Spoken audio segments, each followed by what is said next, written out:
Assalamualaikum warahmatullahi wabarakatuh. Kembali bertemu di sesi kedua, teman-teman semua, di full Zoom. Belajar composting online batch ke-40, lagi seru ternyata tadi obrolannya, jadi nggak apa-apa videonya kita jadikan 2 sesi, karena saya masih pakai Zoom yang free, sehingga dibatasi per 40 menit. Yang penting kemudian sesi pertamanya sudah ada pemaparan, sedikit diskusi, dan di sesi kedua ini kita lanjutkan lagi obrolannya selama masih dibutuhkan oleh teman-teman semua. Oke. Sambil menunggu Kak Rati datang, melanjutkan tadi seru tuh obrolan, mau ngebahas soal apa tadi yang terakhir ya, setelah ngebahas yang bungkus gado-gado tadi itu, atau kemudian sambal dan sebagainya. Nah, kita akan menunggu kedatangan Kak Rati untuk kita obrolan lagi. Sambil menunggu, sudah ada Kak Azhar nih, sudah di tengah-tengah kita. Silakan Kak, mungkin ada yang mau ditanyakan lagi terkait proses komposnya, atau sudah oke, sudah siap, atau kemudian ada lagi yang mungkin mau ditanyakan, silakan. Kalau untuk bau itu sebenarnya sih nggak sampai keluar ya baunya. Cuman Oke. kayak kalau pas buka gitu aja ya mungkin bau, tapi nggak yang bau banget gitu Ya. enggak. Cuman ya memang ada aroma sampah gitu Ya. aja. Ya. Tapi ketika dia sudah ditutup, dia nggak ada bau sama sekali. Oke. Cuman ya itu lah, emang normalnya kalau apa ada yang kurang pas gitu emang lama banget ya, bisa sampai tahunan gitu. Kalau sampai tahunan itu sebetulnya berdasarkan pengalaman saya itu niscaya ada sumbatan udara, Kak. Jadi kalau sampai kemudian sampah tidak terolah, karena saya melakukan proses composting, kalau benar dan bagus, kalau pakai model komposter seperti kakak itu biasanya dalam waktu 2 minggu saja sudah jadi, Kak. Jadi kalau sudah sampai lewat sebulan, wah ini perlu ada modifikasi nih, perlu ada hal-hal yang kemudian kita perbaiki. Jadi kalau saya boleh sarankan ya Kak, Kak Azhar, ini buat ini aja, buat inspirasi aja. Jadi misalkan ini kan embernya kakak nih yang sudah kakak bikin ya, dengan sampah organiknya di sini gitu ya, sampah organiknya kakak di sini. Terus kemudian kalau kemudian saya sih berharap memang perlu ada eh, ember yang lain, Kak. Jadi supaya kemudian kita bisa mengatasi nih di ember yang pertama yang sampai hari ini, kalau sampai kakak bilang tahunan, berarti luar biasa ya. Maksudnya sampai kemudian sampai berbulan-bulan sampah organik kita terolah, berarti kita perlu melakukan sesuatu menurut saya gitu ya. Pilihannya antara tadi yang pertama ya Kak, yang pertama yaitu lubang organik ya. Jadi kakak gali lubang untuk kemudian menumplekkan semua sampahnya. Solusi kedua adalah tentu perlu ember tambahan ya. Jadi perlu ember tambahan, ember ekstra. Ya, ember ekstra supaya apa? Supaya kemudian misalkan gini Kak, misalnya nih misalnya Kakak punya ember ekstra yang sudah Kakak modifikasi lagi seperti ember buat cuci piring itu, terus kemudian jangan lupa diberikan pipa tengahnya supaya kemudian prosesnya baik. Nah, disinilah Kakak mulai melakukan proses pengomposan yang sesuai dengan yang kita pelajari. Kakak mulai masukkan di sini sampah-sampahnya, sambil nyicil Kak. Kalau kemudian menumplekkan sampah tidak menjadi sebuah solusi ya, sambil nyicil, ambil sedikit demi sedikit Kak dari sampah-sampah yang ada di sini. Kakak ambil segini, misalnya nggak usah semuanya, sedikit-sedikit aja, dari atas aja nggak apa-apa. Misalnya tadi ada bogol jagung apa segala macam, kakak caca apa segala macam, kasih mol atau M4 yang kakak miliki tadi itu, baru kemudian tumplekin di sini, apa diisi ke sini lagi gitu. Secara bertahap seperti itu, sampai kemudian kakak bisa melihat secara bertahap, nanti besok ngambil lagi segini, nanti diambil lagi segini, nanti diambil lagi, terus sampai kemudian semua sisa organik yang ada di ember yang pertama yang sudah berbulan-bulan ini itu bisa terolah dengan benar. Karena kalau enggak ya udah, nanti dia nggak akan berubah-berubah kalau kemudian kita tidak melakukan modifikasi. Tujuannya apa? Tujuannya adalah embernya ini menjadi kosong, ember yang pertama ini menjadi kosong, kemudian kita bisa memberikan pipa tengah di tengah-tengahnya sini. Supaya kemudian nanti dia bisa menjadi ember yang bisa mengompos dengan lebih efektif ketimbang yang terjadi sebelumnya. Itu saran saya, Kak. Mudah-mudahan bisa dipahami, bisa diterima, bisa dilaksanakan. Demikian. Ada yang mau disampaikan, mau ditanyakan mungkin?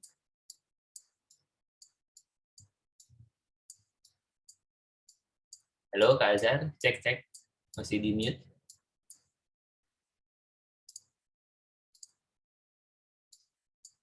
Gimana Kak Azhar? Ada yang mau ditanyakan lagi?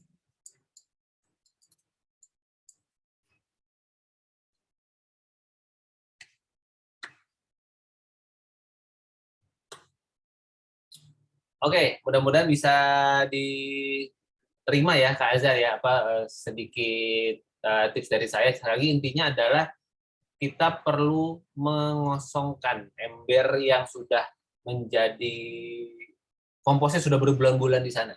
Itu perlu dikosongkan supaya kemudian kakak bisa move on, bisa bergerak lagi untuk menuju proses composting yang lebih benar, lebih efektif. Kurang lebih begitu. Sip Kak? Ada yang mau ditanyakan lagi mungkin? Sepertinya Kak Rati mungkin sudah ada agenda selanjutnya sehingga tidak bisa bergabung. Nah, kita selesaikan saja bersama Kak Azhar di siang hari ini. Sekali lagi Kak Azhar, ada yang mau disampaikan lagi mungkin di obrolan kita siang hari ini? Tes cek. Wah, ini Kak Azhar masih belum terdengar. Silakan.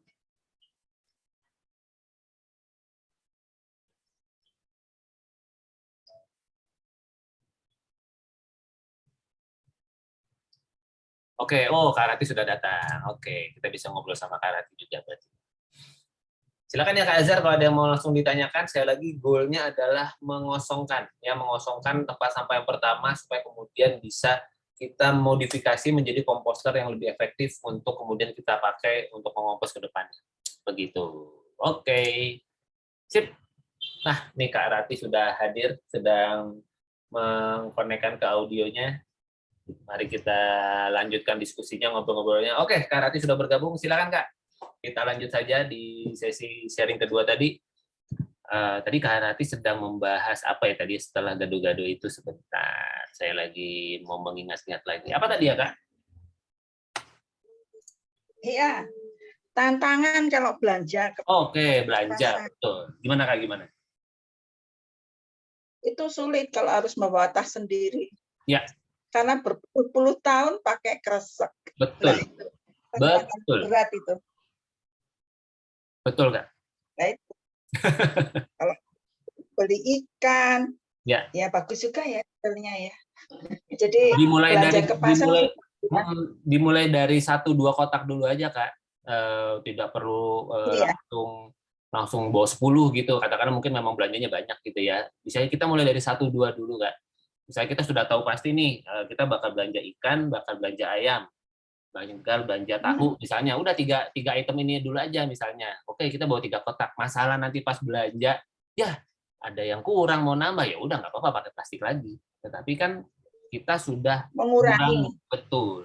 Jadi sudut pandangnya bukan merubah, karena kalau merubah itu jangankan yang baru mulai Kak, saya aja yang udah bertahun-tahun kadang masih suka balik gitu, dalam artian lupa dan sebagainya gitu. Tetapi yang saya lakukan adalah membangun kesadaran, oke saya mau belanja, saya mau beli telur nih, contoh telur kan kadang kita pakai plastik ya Kak. Saya kebetulan punya wadah gitu ya.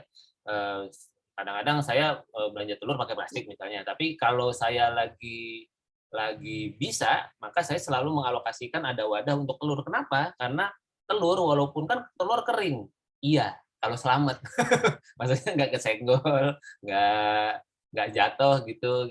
Nah, ya itu yang kemudian begitu jatuh terus plastiknya kotor, ya udah kan plastiknya nggak bisa dipakai, dicuci, dikeringkan, tapi mungkin tidak untuk dipakai ulang. Betul Kak, kalau misalnya kita belajar di tukang sayur, problemnya di plastik. Itu biasanya udah soal komunikasi aja. Kakak saya itu tinggal di Semarang, terus sudah langganan sama tukang sayurnya, sampai tukang sayurnya udah tahu kalau belanja sama kakak saya itu pasti nggak mau pakai plastik. Jadi dia memang sudah menyediakan tahu bahwa yang materi-materi yang udah dipesan sama kakak saya, jadi kakak saya bisa pakai WhatsApp gitu ya pesan.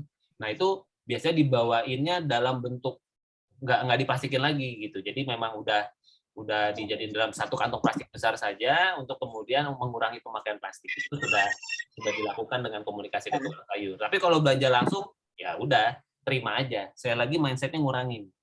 Kalau misalnya kita memang belajar tukang sayur polanya begitu, ya udah nggak apa-apa.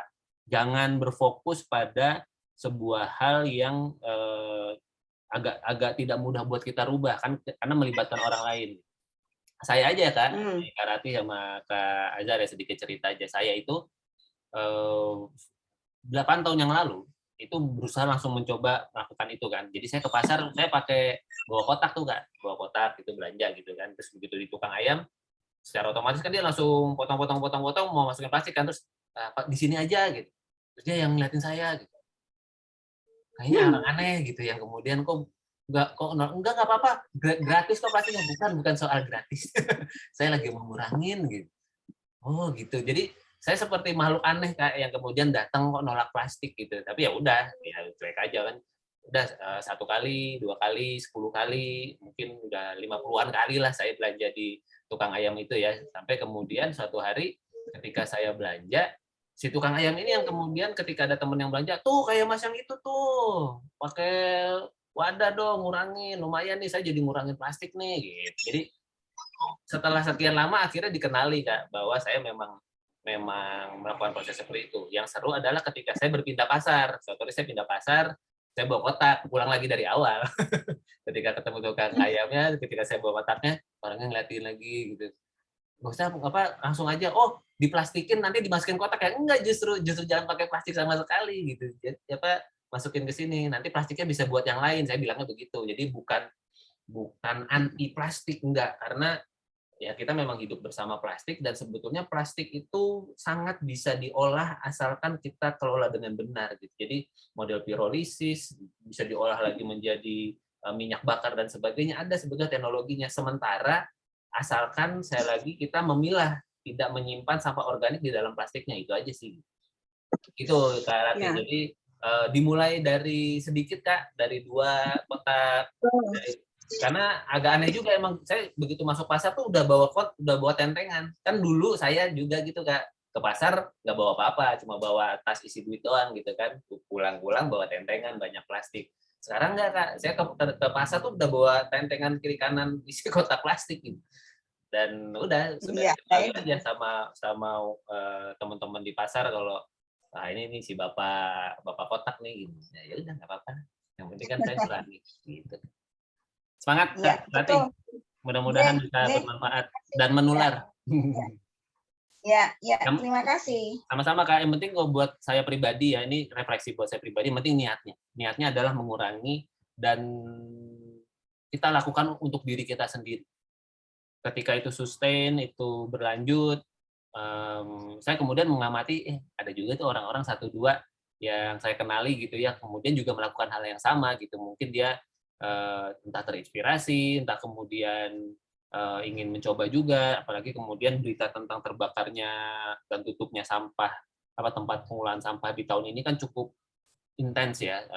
Terakhir malah ada sudah 15, saya kemarin search informasi ada 15 setidaknya TPA yang terbakar di tahun ini, yang tutup lebih banyak lagi gitu ya karena itu. Nah ini yang kemudian kita mencoba melakukan sebuah kita prihatin, kita sebel gitu ya, tapi terus kita bisa melakukan apa? Nah, buat saya pribadi, dengan saya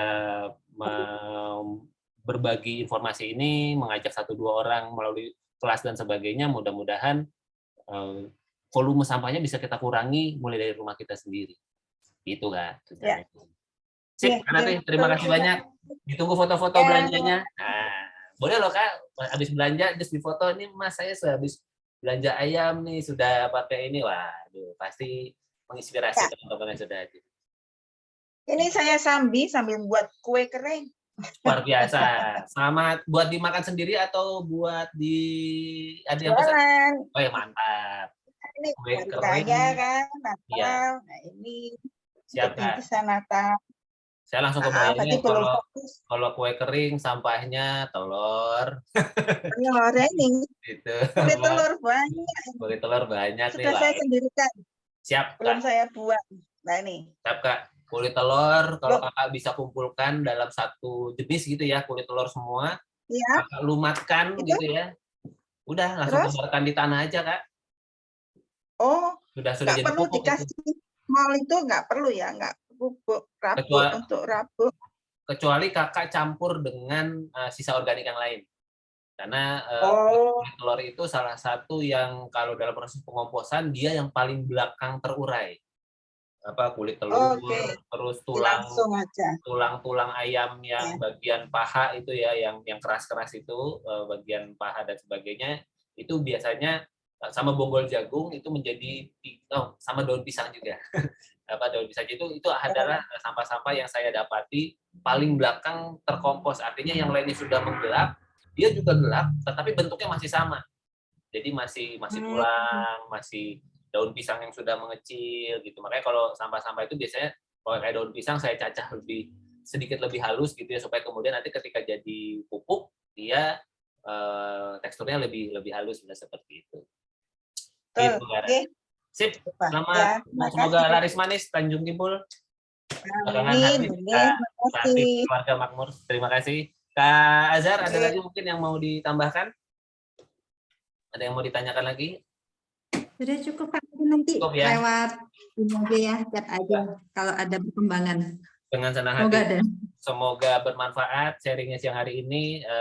Semoga yang sedikit yang bisa kita pelajari bersama bisa bermanfaat. Sekali lagi goalnya adalah teman-teman semua yang menyimak rekaman ini juga, bahwa program belajar ini bertujuan agar teman-teman semua pertama tidak merasa sendirian di dalam melakukan proses composting, karena yang melakukan proses composting skala rumah tangga ini masih amat sangat sedikit sekali. Jadi kita bisa lakukan bersama-sama, mudah-mudahan kakak tidak merasa sendirian dan terus terjaga semangatnya, terus berbagi prosesnya, dan sampai kita ketemu lagi di grup WhatsApp. Sekali lagi terima kasih buat kebersamaannya, semoga bumi kita semakin bersih, kita semakin berbahagia. Oh ya, sedikit cerita penutup sebelum saya tutup di sharing siang hari ini.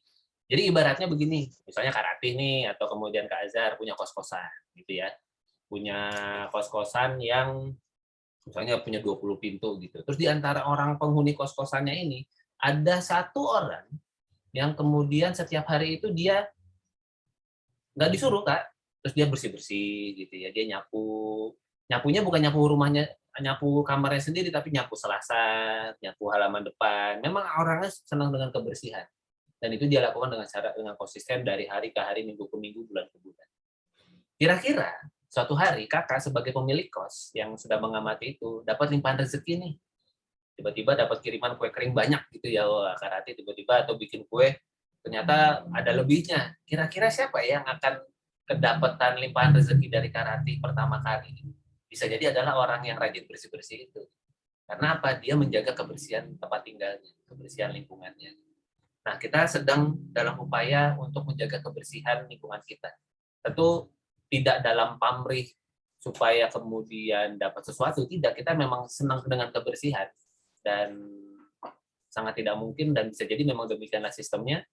Maka yang maha memiliki rezeki, maha memiliki kebaikan akan memberikan kebaikan pula yang berlimpah untuk kita semua yang mau menjaga kebersihan tempat tinggal kita, yaitu bumi kita tercinta melalui rumah kita sendiri. Begitu Kak Ratih, Kak Azhar, mudah-mudahan bermanfaat dan teman-teman semua yang menyimak rekaman ini. Sampai kita ketemu lagi di grup WhatsApp. Terima kasih. Mohon maaf atas segala kekurangan. Wassalamualaikum warahmatullahi wabarakatuh. Salam sejahtera untuk kita semua. Thank you. Sehat-sehat.